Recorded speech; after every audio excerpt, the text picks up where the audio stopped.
मुश्किल है। तो भगवान बाबा तुलसीदास कहते हैं कलियुग केवल हरि गुण गाहा, प्रेम से मन वचन कर्म से भगवान का नाम लेते रहो, उसी से कल्याण हो जाएगा। और नहीं तो वैसे भी बताया है कि धर्म के 4 चरण होते हैं, सत्य, दया, दान, पवित्रता। और कलयुग में 3 चरण धर्म के खत्म हो गए, टूट गए। आजकल कौन सत्य बोलता है? सत्य का आचरण करते नहीं तो सच्चिदानंद मिलेगा कैसे? मनुस्मृति में लिखा है सत्यम ब्रूयात प्रियम ब्रूयात न ब्रूयात सत्यम अप्रियम, प्रियम च नान्यतम ब्रूयात, एक धर्म है सनातन। सत्य बोलो, झूठ मत बोलो। सांच बराबर तप नहीं, झूठ बराबर पाप। जिनके हृदय सांच है तिनके हृदय आप। सत्य बोलो, झूठ मत बोलो। और हमारे ब्रजवासी उल्टी बात कहते हैं, बोले झूठी बोले झूठो खाए, पर स्त्री को कंठ लगाए, सोनर तर वैकुंठ में जाए।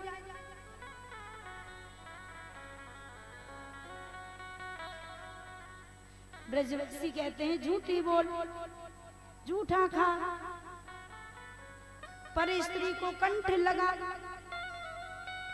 तब तू तर वैकुंठ में जा।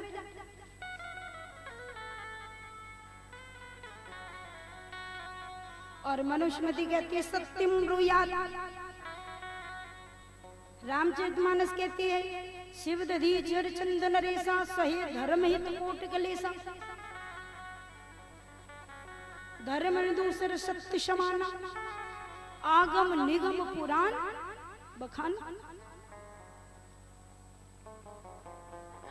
सत्य बोलो। लेकिन ब्रजवासी कहते हैं नहीं नहीं झूठ बोलो।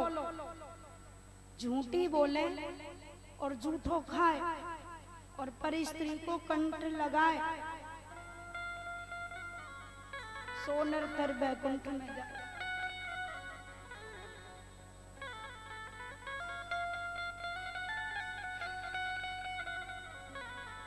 सत्य बोलना अच्छी बात है, परंतु कभी कभी झूठ बोलना सत्य से भी अच्छी बात है, सत्य बोलने से भी अच्छी बात है।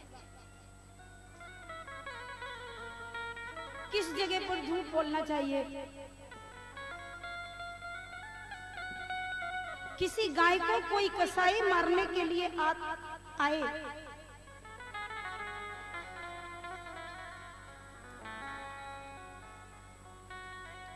और तुम्हारे सामने से होके गाय निकल जाए, कसाई पूछे कि यहाँ से होके गाय निकली है, तुम्हें भगवान की कसम है बता दो, तो आपको 1000 बार भगवान की सौगंध झूठ खा जाओ, पर कसाई को गाय मत बताओ, नहीं तो वो उसको मार देगा। उसमें झूठ बोलना दोष नहीं है।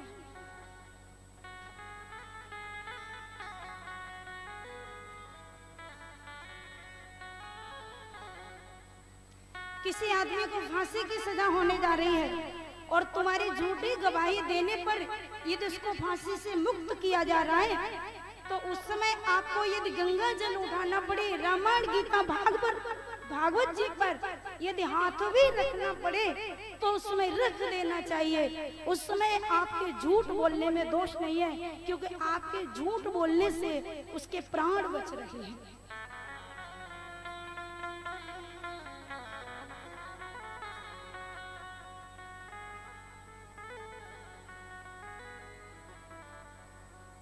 तो झूठी बोले और झूठो खाए, झूठा खाओ। जबकि गीता में लिखा है उच्चिष्टमपि चामिद्धि भोजनम तामस प्रियम। जो लोग झूठा खाते हैं, अधपका खाते हैं, कच्चा खाते हैं, बासा खाते हैं, वो पापी होते हैं, वो नरक में जाते हैं। लेकिन यहाँ ब्रजवासी कहते हैं कि झूठा खाओ, झूठा खाओ, पर किसका झूठा खाओ? तुम्हारे घर में कोई भी चीज आए, पहले ठाकुर जी को भोग लगाओ। बाबा तुलसीदास आदेश करते हैं,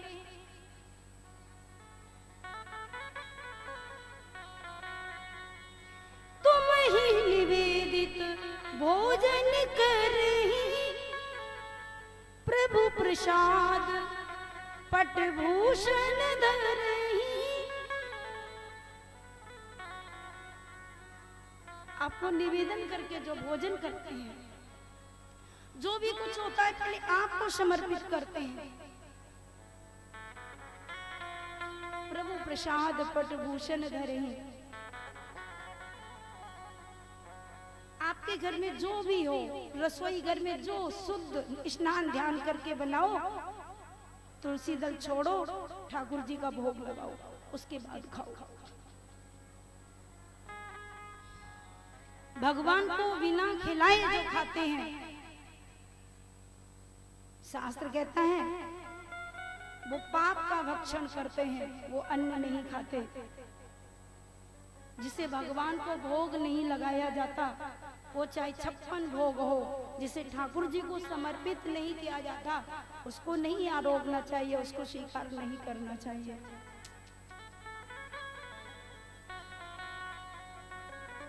तो झूठी बोले झूठो खाए, झूठा खाओ भगवान का, दुनिया वालों का नहीं।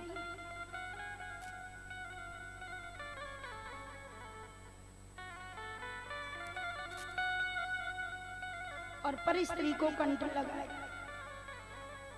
पर स्त्री को हृदय से लगाओ, ये तो बहुत बड़ा दोष है। बाबा जी लिखते हैं, जननी समझा नहीं पर नारी, पराई बहन बेटी को बुरी दृष्टि से देखना भी बहुत बड़ा दोष है।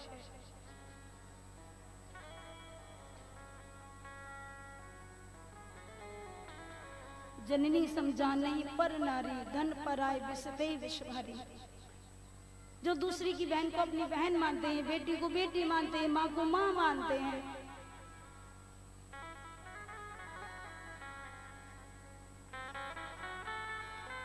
और यहाँ ब्रजवासी कहते हैं पर स्त्री को कंठ लगाए, जबकि शास्त्र कहता है गत कुंभ क्षमा नारी तप्तंगार क्षमा पमान तस्मात् गतम च वैनम एक स्थानम न धारियेत। स्पर्श करना तो छोड़ो, उसको बुरी दृष्टि से देखना भी दोष नहीं, महादोष है, महापाप है।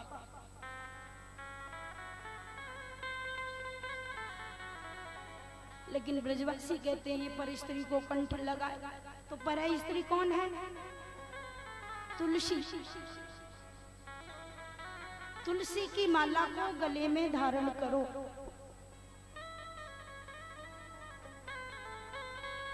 जो तुलसी की माला गले में धारण नहीं करते वो यमलोक को जाते हैं। तुलसी की माला जरूर धारण करनी चाहिए। और देखो जो साधु होते हैं ना, संत होते हैं, वो तुलसी की माला धारण करते हैं, तिलक लगाते हैं। कोई लंबा लगाए, कोई बेड़ा लगाए, कोई बड़ा लगाए, कोई छोटा लगाएगा तो है जो भगवान का भक्त है। अब तो लोगों को तिलक लगाने में शर्म आती है, पर तिलक लगा के कितना सुख मिलता है।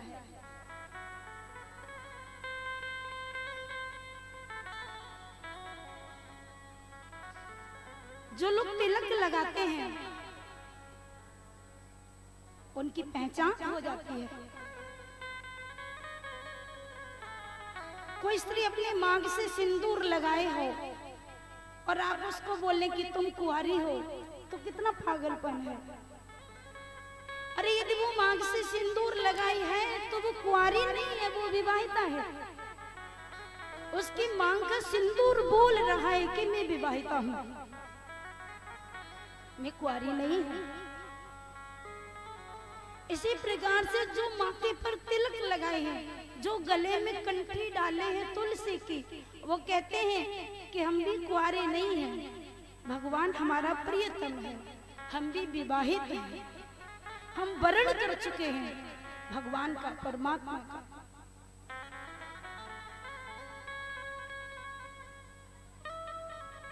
साधु धर्म में साधु साधु व्रतम च।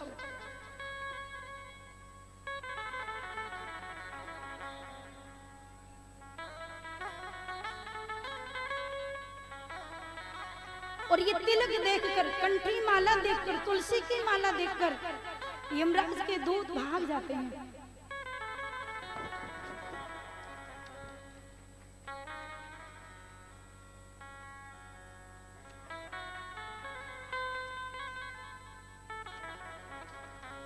मैं कहती हूँ माला जपो, और ये जो गौमुखी होती है ना, इसको गले में डाल के रखो। माला जपो, अच्छी बात। ये नहीं जप सकते हो तो भी डाले रहो, तो भी यमराज के दूत पास में नहीं आएंगे। क्यों?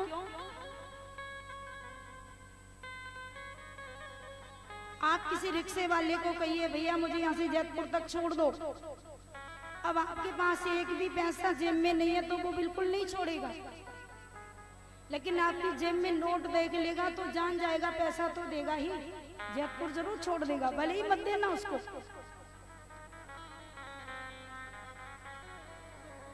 कि तुम्हारी जेब में नोट पड़ा हुआ है। यमराज के दूत आते हैं और जब वो तुम्हारे गले में कंठी माला देखते हैं, गोमुखी देखते हैं, तो वो डर जाते हैं और वो कहते हैं कि भजन तो नहीं कर रहा है परंतु पड़ी है इसके गले में माला। यदि इसके पास पहुंच गए और कहीं इसने शस्त्र उठा लिया, कहीं माला को हाथ में उठा लिया और जपना शुरू कर दिया तो फिर क्या होगा?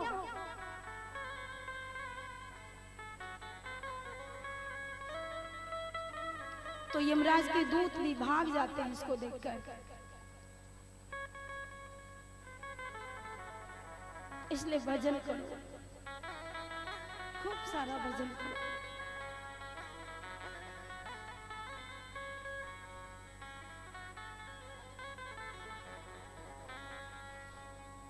ये संतों की पहचान है,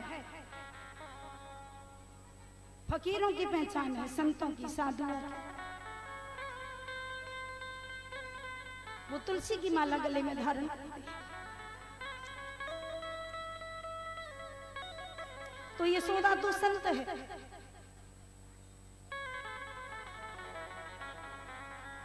उस दिन मैंने आपको बताया था, साधु होना एक अलग बात है, संत होना एक अलग बात है।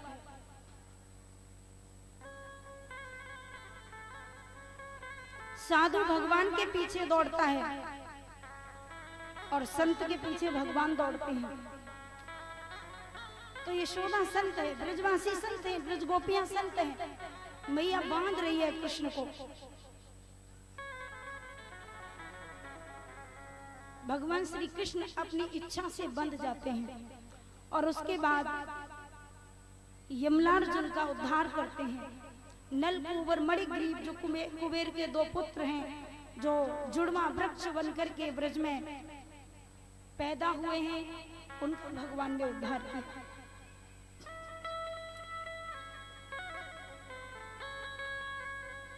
न चांतर न बहेरे यशिन पूर्वम नापि चापरम, पूर्वापरम बहिश्चांतर जगतो यो जगच्छयः, तम त्वामजमव्यक्तं मर्तिलिंगमदोच्छजं, गोपिको लूखले दाम्ना भवन्तु प्राकृतं यथा। जिसका आदि है न मध्य है न अंत है, जिसका न बंधन है न मुक्ति है। इंद्रियाणि प्राण्यहुरिन्द्रियेभ्यः परं मनः, मनसस्तु परा बुद्धिर्यो बुद्धेः परतस्तुषः। जो इंद्रियों से परे है, जो मन से परे है, जो माया से परे है, जो बुद्धि से परे है, ऐसे परमात्मा को यशोदा जी ने प्रेम के बस में कर लिया। भगवान ने यमलार्जुन का उद्धार किया।